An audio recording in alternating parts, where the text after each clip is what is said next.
तो समाचार पत्रों के माध्यम से और अपना जो कलेक्टर फेसबुक का पेज है उसके माध्यम से हमें सूचना प्राप्त हो रही थी कि कहीं ना कहीं हमारे जो भी मरीज दवा कराने आते हैं और सुधार की आवश्यकता है और उनके लिए अच्छी व्यवस्था देने की आवश्यकता है। तो इसी तारतम्य में हमारे द्वारा विजिट किया गया।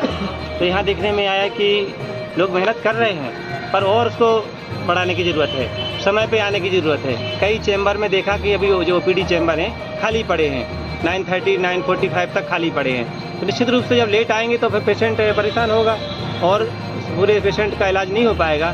कई पेशेंट ऐसे मिले कि हम कल भी आए थे, हमारा इलाज नहीं हुआ। जैसे माता बहनें जो गर्भवती माताएं रहती चेकअप के लिए आती हैं तो उनका 100% चेकअप हो जाना चाहिए। हमें ऐसी व्यवस्था देने का हम प्रयास कर रहे हैं। साथ ही गार्ड लोगों ने बताया कि 5 महीने से सैलरी नहीं मिली, सफाई का 5 महीने से बजट नहीं आया, लॉन्ड्री का 5-6 महीने से बजट नहीं आया। तो इस सारी चीज़ों को लेकर हमने कमिश्नर हेल्थ से अभी आप सबके समक्ष बात की है। उन्होंने आश्वस्त किया है कि हम तत्काल इसको सुनिश्चित करेंगे कि उपलब्ध हो बजट, ताकि हमारी सारी व्यवस्था सुचारू रूप से चल सके। साथ ही अभी सार्थक ऐप से जो हमारी अटेंडेंस आती है वो हमने से मंगाई है सिविल सर्जन से, ताकि जो एब्सेंट हैं उनकी वेतन कटवाने के लिए कार्रवाई करेंगे। भाई उनको 2 बार 3 बार हिदायत दे चुके हैं, इसके बावजूद भी यदि नहीं कोई मानता तो मजबूरी में हमें वेतन काटने के लिए बाध्य होना पड़ेगा, वो करेंगे।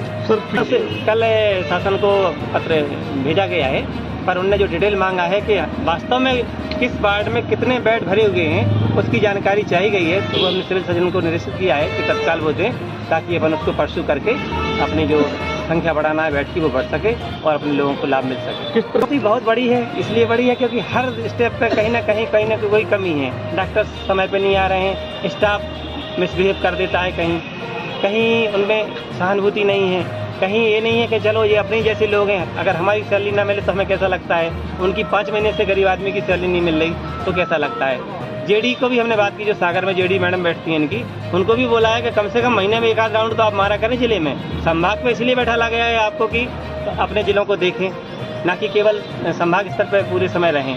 तो उन्हें भी आश्वस्त किया कि हम भी आएंगे, व्यवस्था देखेंगे और व्यवस्था सुधार करने में पूरा सहयोग करेंगे। अभी एक पेशेंट उनको अपने किसी बच्ची को या बच्चे को साथ में हाथ में लेके ले जा रहा था, तो इनको हिदायत दी कि कम से कम जो अपनी ट्राईसाइकिल या व्हील चेयर रहती है वो यहाँ रहे, उपलब्ध रहे, गेट के पास उपलब्ध रहे। पेशेंट यहाँ तक तो आ जाता है, यह देखेगी तत्काल उठा लेगा। आपका कोई अटेंडेंट नहीं है तब भी वो बेचारा लेके अपना पेशेंट को बैठा के वार्ड में ले जाएगा या OPD में ले जाएगा। यहाँ उपलब्ध कराने के लिए निर्देशित किया गया है। सरपंच प्रयास जो डिटेल जानकारी भेजी है कि हर माह यहाँ 600 से 700 डिलीवरी होती हैं और लगातार 400 बेड भरे रहते हैं। तो जब 400 बेड भरे रहते हैं तो उसके लिए हमें कम से कम ह्यूमन रिसोर्स की आवश्यकता होती है।